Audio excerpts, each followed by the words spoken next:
on dealing with the monster. You'll see the monster.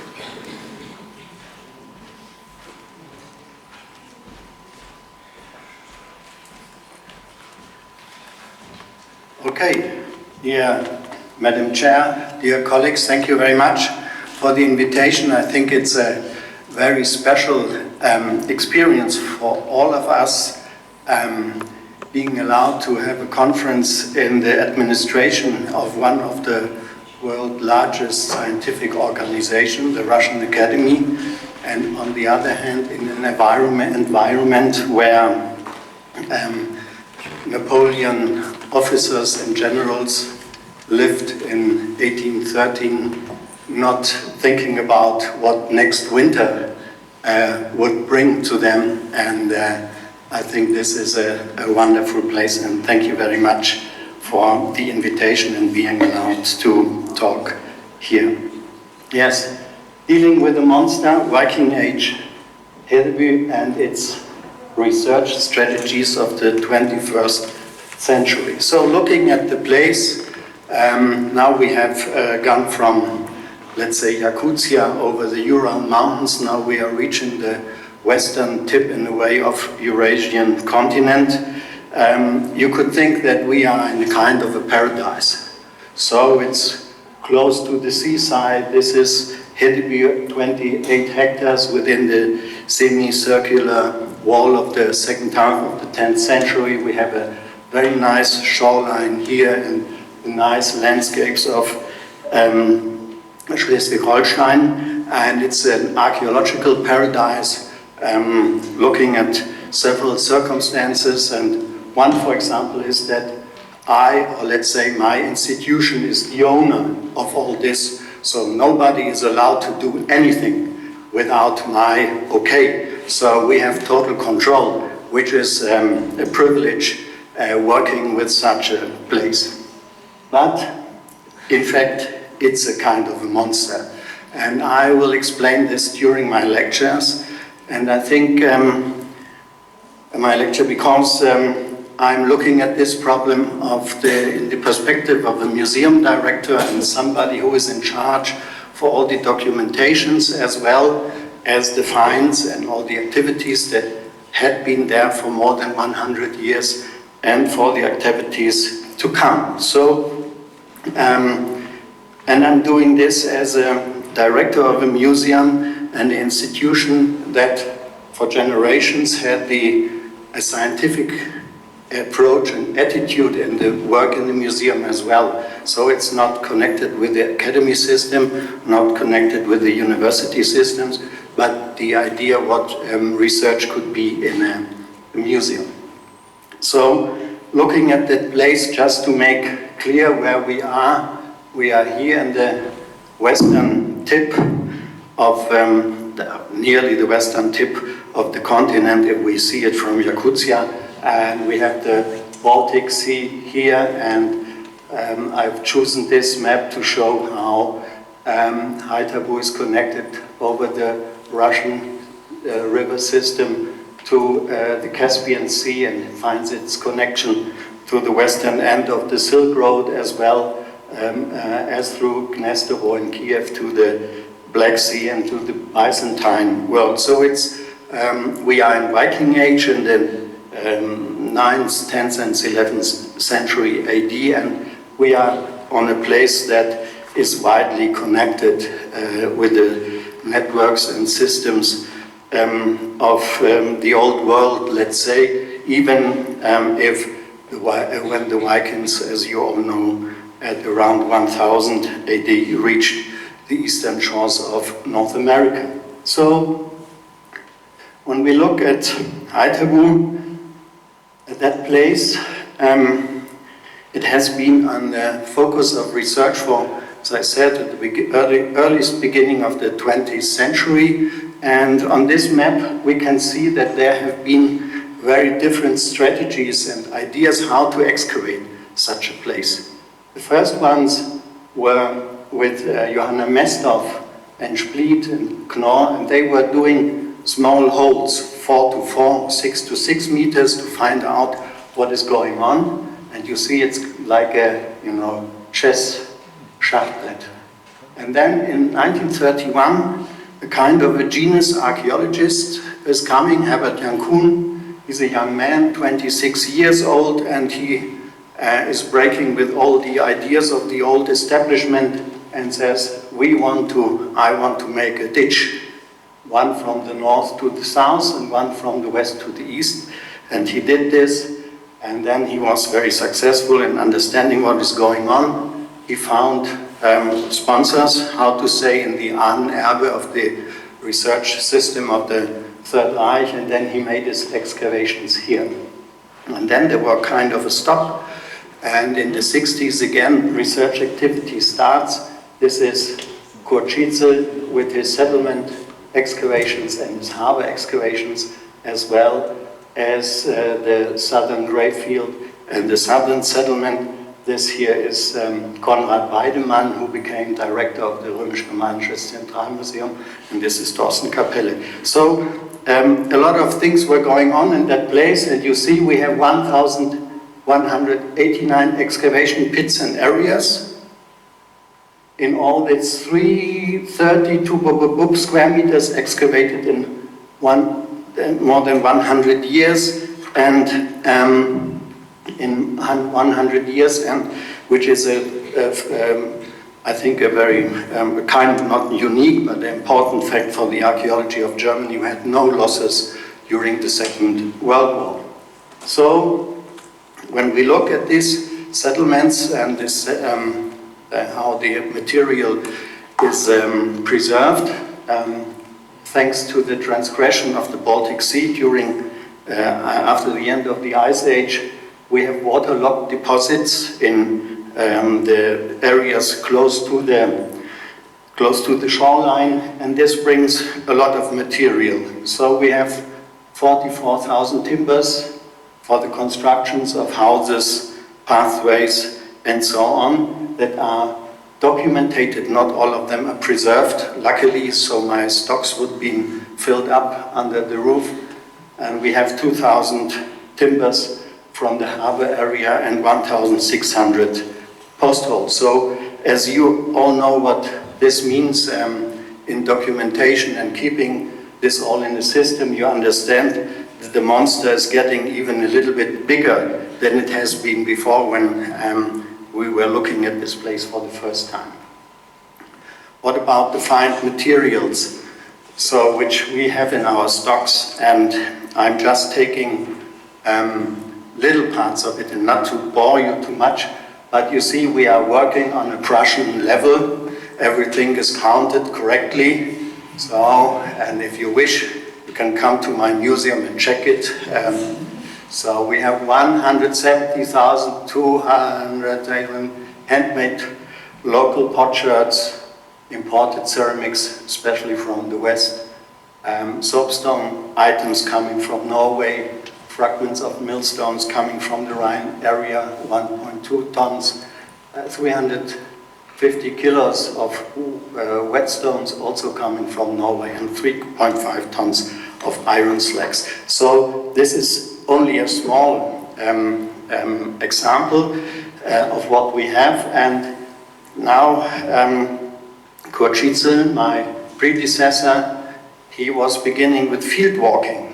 So when it was still plowed, these areas, he began to send his staff on the fields to collect the items that were on the surface, and he was very successful.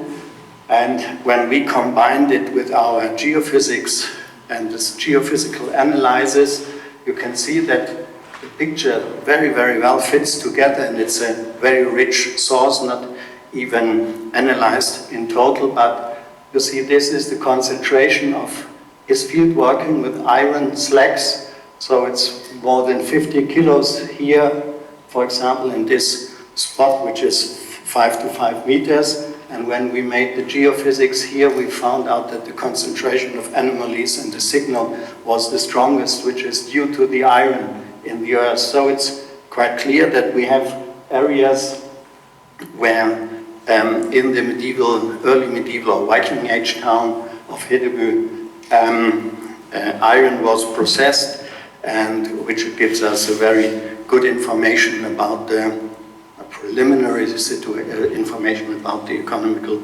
system. But now, combining this, the monster is getting even bigger. And now it's time to get afraid, in a way. But this is not the end of the story, because everybody, even in the beginning of the 21st century, every new director of the museum has to do something new. And so I said one day, okay, we will do some metal detecting, which is, of course, one of the big controversials of the end of the 20th century. I hope now it's over, that we are not discussing this problem as a scientific tool in the early 21st century anymore. But you see, we invited detectorists from Denmark, the famous group from Bornholm, which is honored by the Queen of Denmark and so on, and they made this survey. We all made it, of course, with measurements, and we found fantastic materials which especially gave us a glance of what was going on in the end of Hydhabu at the early 11th century, or let's say from the beginning of the middle of the 10th century. And these are continental animal brooches from the destruction layer of the surface, and it's only, you know, a small part of this. I just want to tell a short story about that. When we started metal detecting, my predecessor came and said, Klaus, you are only collecting the raisins out of the surface. And then I said to him, and we have very good relationships, and because it was a, you know, he was made this normal field walking in a way. And then I said, Kurt, I'm only collecting where you have stepped upon for 35 years, and then he was getting really angry. So we were doing this job also, and I think I'm still convinced it's important to do it, because especially in Scandinavian archaeology, looking at Obokra, for example, we have a lot of methodical and material approaches to these sites by metal detecting and to make it comparable. So what was the result? 12,567 metal objects for metal detecting. You see, this is the map. Luckily, not all of them are Viking Age. So there's also some material of 20th century, 19th century war and so on. But of course, this gives us very new perspectives for analyzing Hydhabu and to understand what is going on there. But the monster now has full size, and it's really something that brings to you nightmares and sleepless nights when you have all this in a kind of responsibility. So what to do? And I think this is the main topic, or let's not say the main topic, but it's one of these strategies that we are trying to adopt in a long-term perspective. It was just a question we had in the connection with Ludmila's lecture here. It is to develop a powerful GIS system to incorporate and to try to incorporate as much as information in this system. And when we started 14 years ago, I thought that it would take 5 years, and then we are ready. Now I understand it takes 50 years. And why so? It's not the problem of manpower. I would say, of course, all the time it's a problem of manpower, but it's a problem of which steps to take and how to proceed. And of course, it's also kind of idea or problem, what is the databases we are starting from. And as I said, the documentation of the site from the excavation is very good. But we also have another stock in our museum, and these are these Karteikarten. I do not know the English name of Karteikarten files, paper files. Let's call them paper files. And my predecessor, Kurt Schietzel, was a very systematic and very clever man, and I admire his decisions, really. And when somebody came and said, I want to write a doctor thesis on materials from Haidebu, he said, yes, are you coming from Professor Müller-Wille? Then if the person says yes, then he was accepted. If not, he was not accepted. And then he says, okay, you can start, for example, with the amber. But the first thing you have to do is a paper file. And this paper file will have a special size, a special thickness, a special color, special columns. Everything was systematized, and when you start, you will show me your paper file, and then I will accept it, and then you can start. And in this way, he got a lot of information from his excavations in his files, independent from the, let's say, the idea how the thesis will run, because we all know that maybe if we are lucky, 75% of our thesis will succeed. That means 25% might not. So, of these paper files, now, due to the work of endless poor students, we have 240,000. And bringing them in the GIS system, if we take 100 a day, will take about 2,400 days, which is 12 years. And this is quite a lot.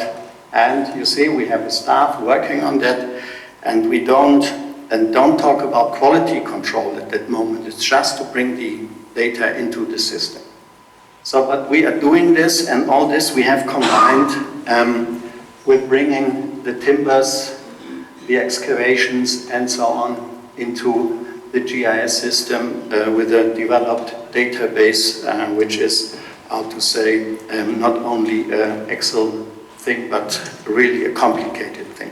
Perhaps I can tell another funny story connected with this picture. It's not dealing with the problem of the 21st century, but it's funny, because Cochitzel had the task to excavate 10% of Haidebu, and doing this in 5 years, which was not a good plan. And then he thought, how could I do it? How could I do it? Could only do it if I excavate all year round. So I need a tent. And he was thinking about the tent, and then he was thinking how to solve the problem. And then once he was traveling on the German motorway, and he saw a tent on railway tracks in the width of a double-lane motorway, which was moved for one another. So this here is exactly a 2-lane German autobahn. So because his tent was moving on this lane. So we have developed this, and oops, it's one. And I will show some examples, and I hope it will run. This is a very famous house, which is one of the great successes of Cochitzel's excavations. It was built in 878 and existed for about 10 years, not more. And the walls are preserved. We have an oven here. We have a place where they slept, fireplace here also, and a place where things were kept. And when we look at the amber, it looks like that the amber is concentrated exactly in the place where we would expect it, where they were sleeping, maybe working, also here, kind of working, something is outside. But then we try, and Joachim Schulze was doing this, to bring in, the surface of this house in a 3D model. And you see suddenly our amber is not connected with this house of 1878. It is underneath and on top, but not inside. And this was a surprise, because we thought it is connected with this house and it would fit very well.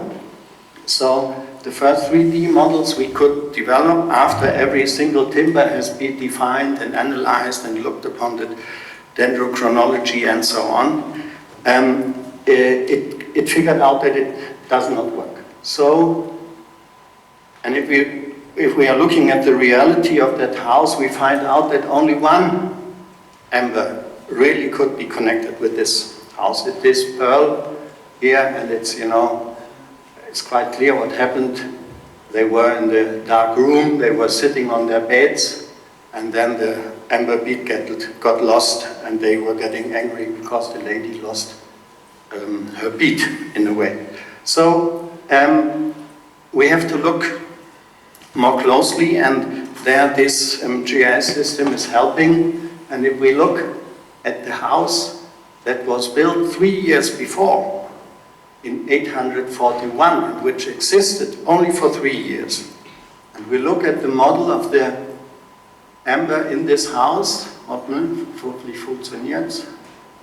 you can see that all this amber production is connected with a totally different structure, with another idea, and maybe with another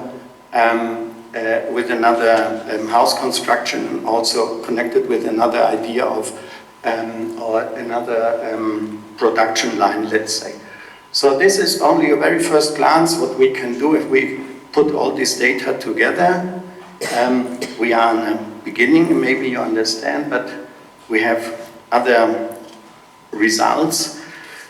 For example, this is close to the main road at the harbor side. We have the excavations of Kurt Schitzel here making all this documentation, and you can see that in the lower layers there's iron slag, relatively few, and if we look at the upper part, that is the end of the 9th, beginning of the 10th century, the concentration of iron slags here is much higher, so there has been a change in the use of this area in a way, and that it has to be analyzed and we have to look upon. Yeah, so what are the main goals for the 21st century for the Hedebyu excavations? We think that the main task of the future is to bring together finds and features. That means we have a lot of building constructions, houses, pathways, podias, and so on, but one of the main problems also in German settlement archaeology, if we look at Latin period, for example, in Manching, is to bring together the finds and the features and to find out how these things are connected and what information they include. And this is, of course, now possible by powerful GIS systems that we know since the end of the 20th century, but we have not, in our case, maybe we should put much more energy in this project and try to figure out what is going on in Hedebyu and Haidabu, and to ask new questions, and that will especially be about the economical system in this proto-urban town or proto-urban structure. And of course, my aim for the early 21st century is to bring it to a web GIS. I have no experience with that. I think it needs control, of course, also quality control, and the questions of accessibility of data and using of this data and how to control the results that are coming out, because I would not regard it only as a, kind of a service for the scientific community and playing around, when you are sitting somewhere in the seminar in a lecture and you get bored and then you say, oh, let's do some Haidabu and we'll see what's going on. That could not be the idea of it. So I think we are on the way to think about that. And of course, not losing energy and patience, because it's a project. At the very end, it will take 20 years or something like that until we could say it's maybe in some 5 or 6 years we can say we have the first 2 decades and now we can present kind of reliable results, because the main problem is the quality control. So what pillar is what post hole is what, and to bring it in a good system. Yes, and this is the good news. Maybe some of you know this film Nosferatu from Murnau. At the very end, the monster will die and we will not have sleepless nights anymore, but all the data is available. And thank you very much for your attention.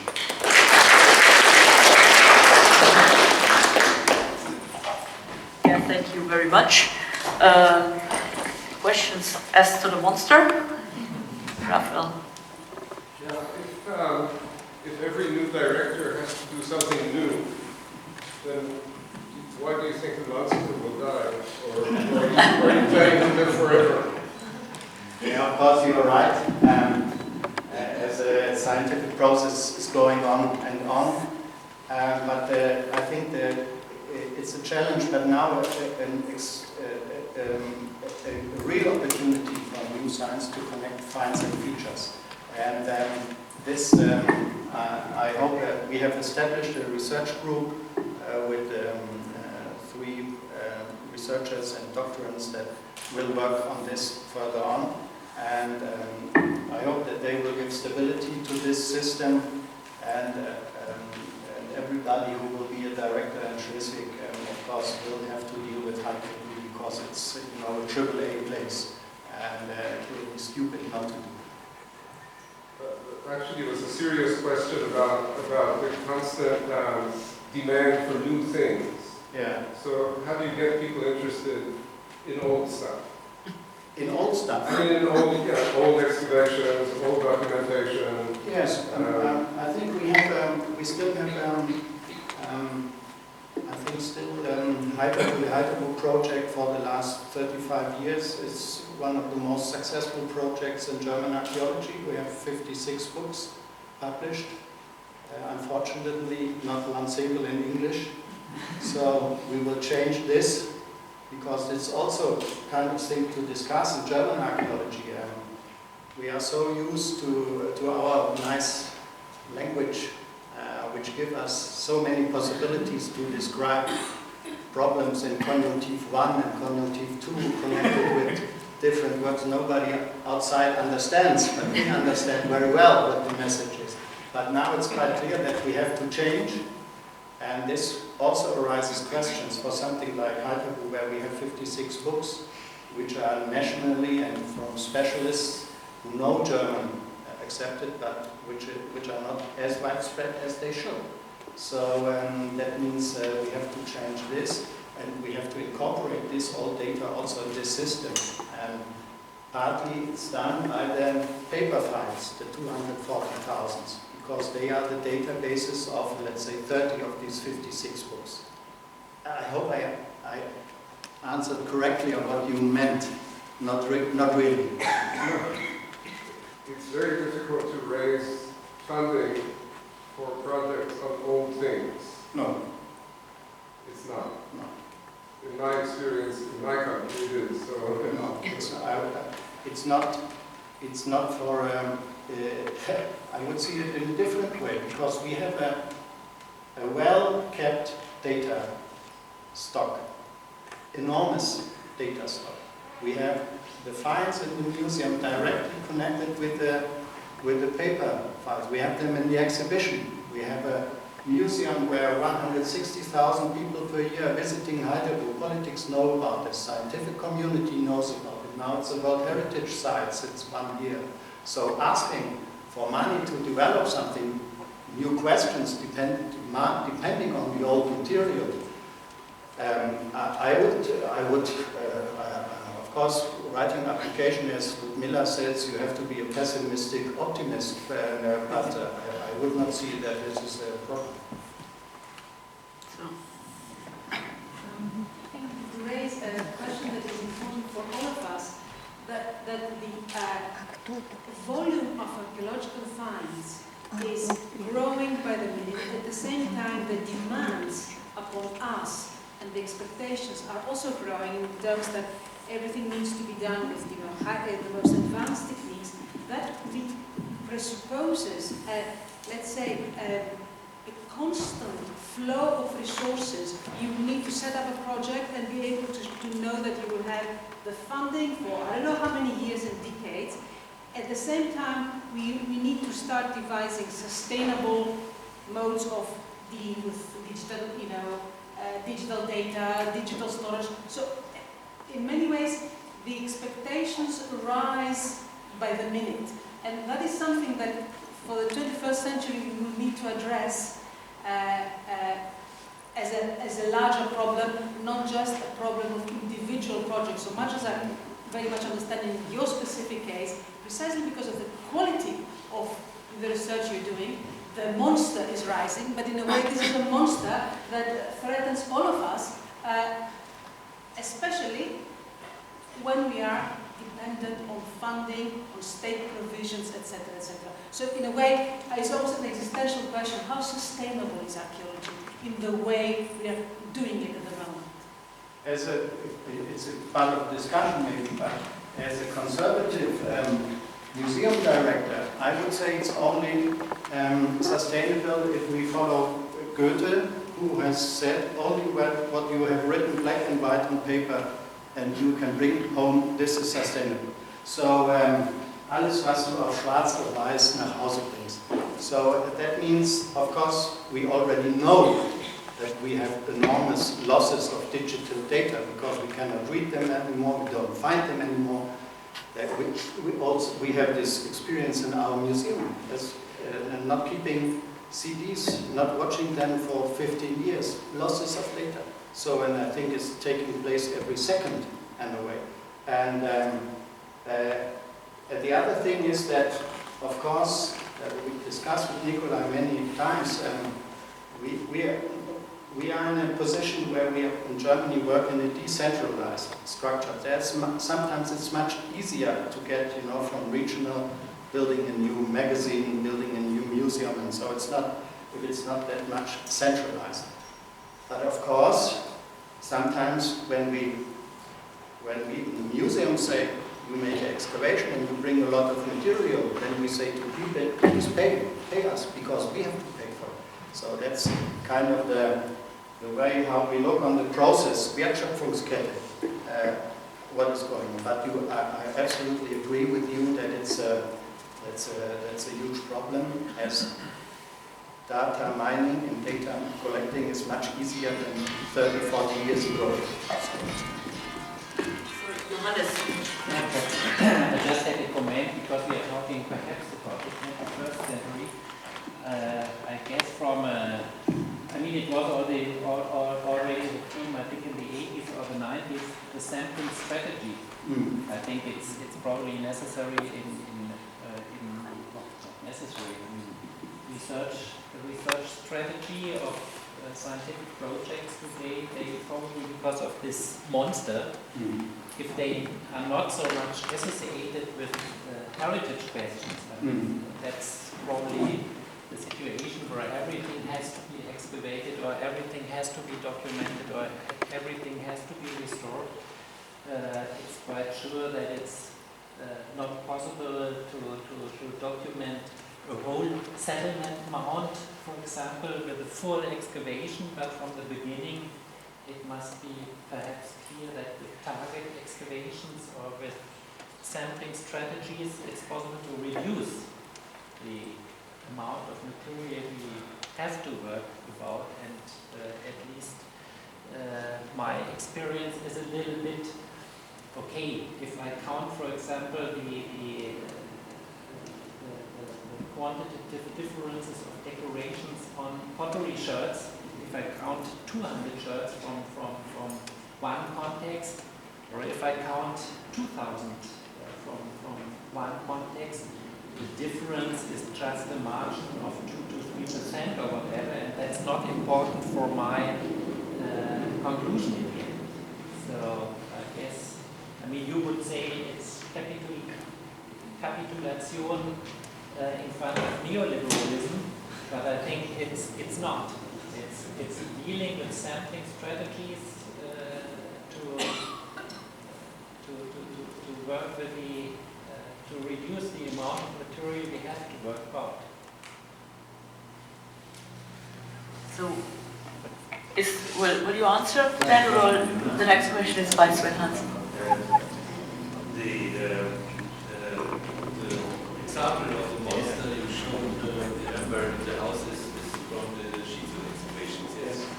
And I think, this is a bit surprising because we all thought, okay, very good excavation and fine documentation. Each piece is measured by the three-dimensional and has a certain feature, locus, maybe this doesn't matter. This is very surprising. On the other hand, it's a very small monster compared to the many excavations, especially in the Mediterranean and so, which has to be contextualized in the future. I mean, Olympia and others. This is just a collection of finds and so on. And this is a task for the future as well.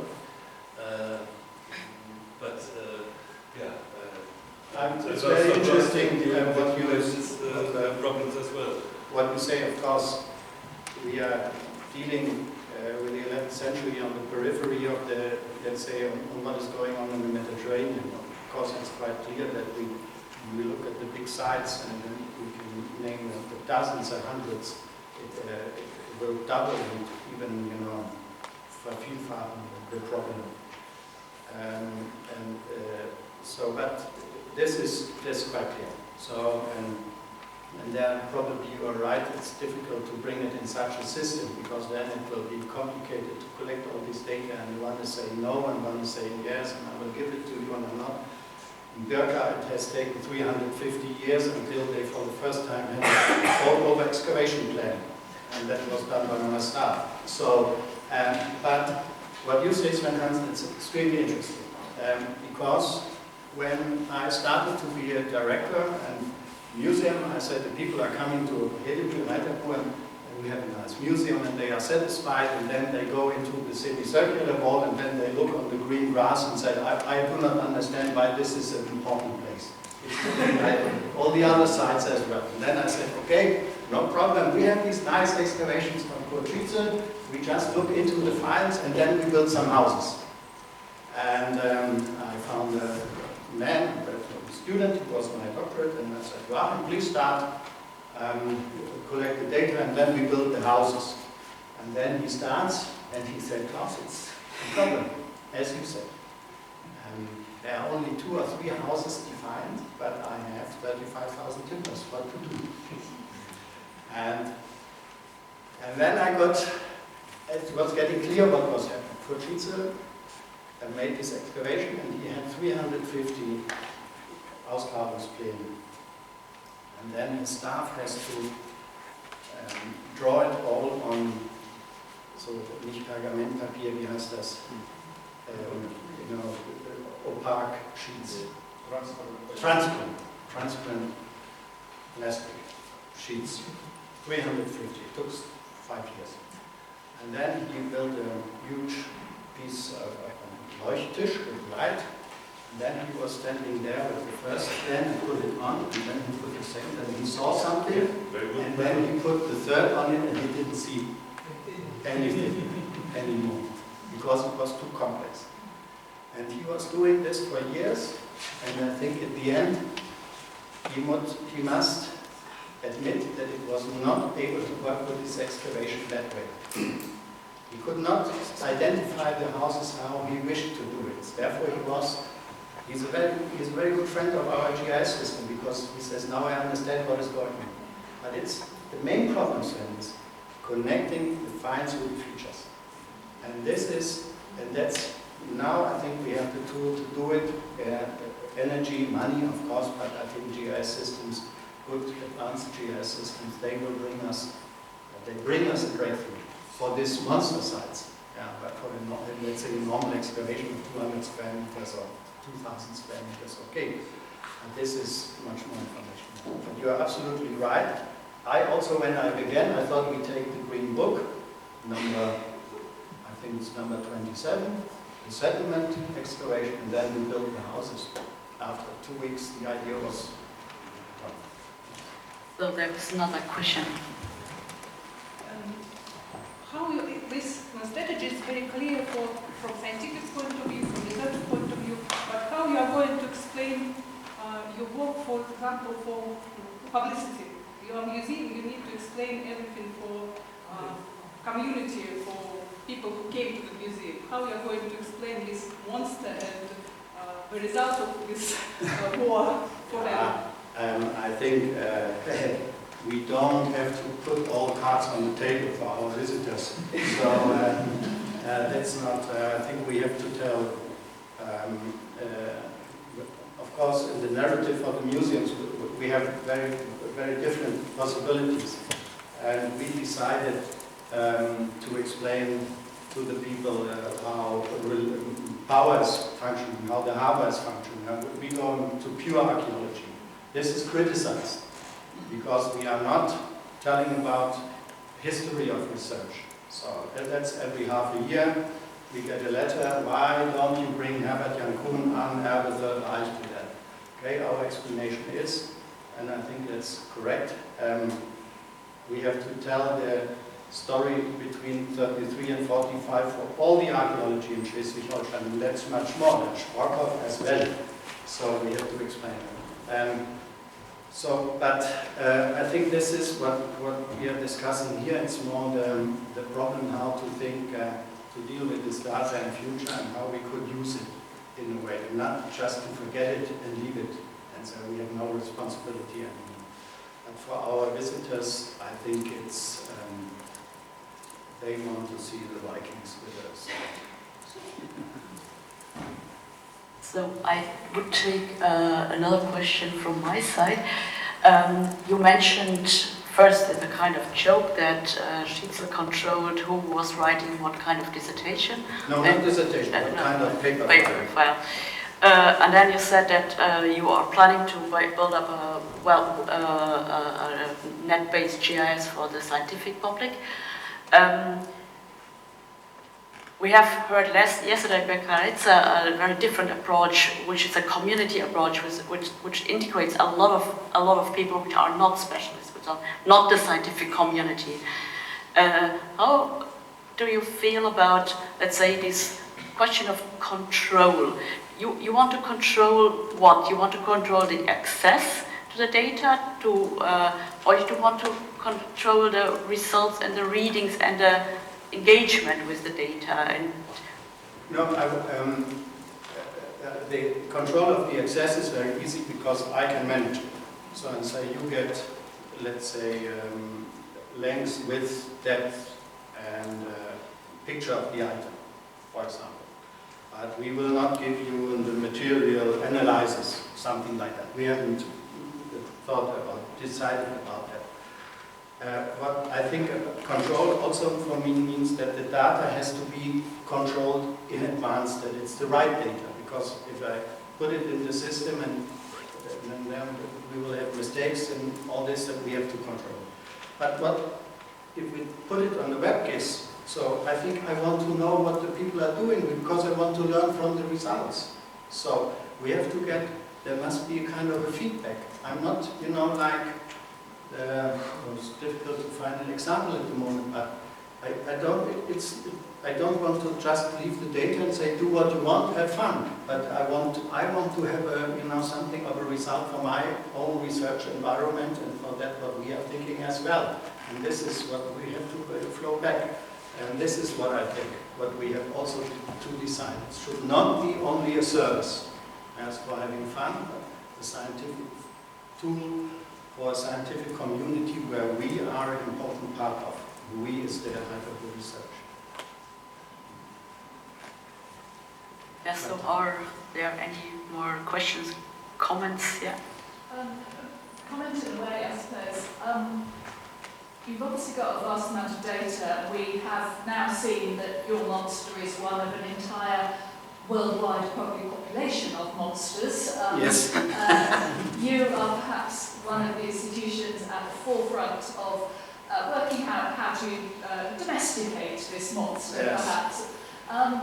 And Sabine just mentioned the sort of approaches to this. Are you looking at some of the digital humanities approaches of crowdsourcing some of the work being done on some of these archives where members of the public are, the British Museum, for instance, Micropasts project has been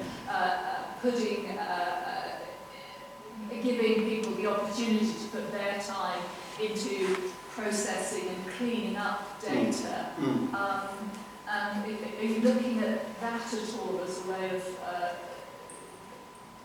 domesticating this monster, making this monster still alive but no longer a monster? Of course, we have voluntary work in our museum and also in the scientific community. It is, but it's not, we have not developed it as a tactical tool, let's say, in a way that we say we have 3 positions, one taking care, or 5 positions, one taking care, and we're doing this and this. This is our problem. We are not that far. Concerning the digitalization with all these data, and this one, we are working with handicapped people, and this is running very well. So one of our staff is dull, also taub, and she likes this. She's extremely happy with this work, and she's able to concentrate in a way that we are not used to anymore. So she's working very reliable and so on. And we have good, really good results with Asperger people. So these are these, this is a mild form of autismus. So normally the persons are not able to say hello or goodbye. They will not contact you with the eyes and so. But their intelligence is normal. So there is a group of Asperger where the intelligence is normal, and we give them tasks and say, these are these 5,000 timbers. Please do it. No problem. So we get money, for example, funding. We talk about this. From the offices for integration of handicapped people in the long term for years, and of course it creates responsibilities, other responsibilities than archaeological ones. It creates social responsibilities, but we made good experience with that. So therefore we are going a little bit more in that way, and not in the, let's say,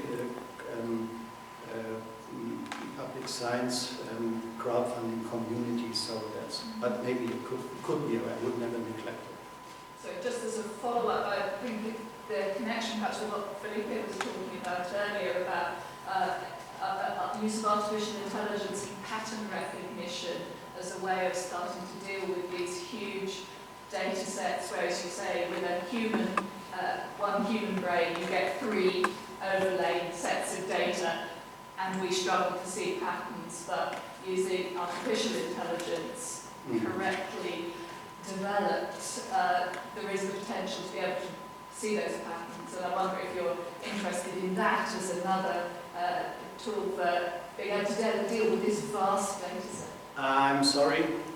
I think project like ours first or foremost requires well-educated early medieval settlement archaeologists with a wide perspective, computer knowledge, and geduld, patience. They have to be monotony resistant. So, I think this is, it could be a case study, but not an overall strategy for the whole data set. So thank you. I don't see any questions anymore. So thank you everybody for the first part of this day. We have now lunch break and continue after lunch break. And I think then we will have some more discussion and know about what is going on tomorrow. Thank you.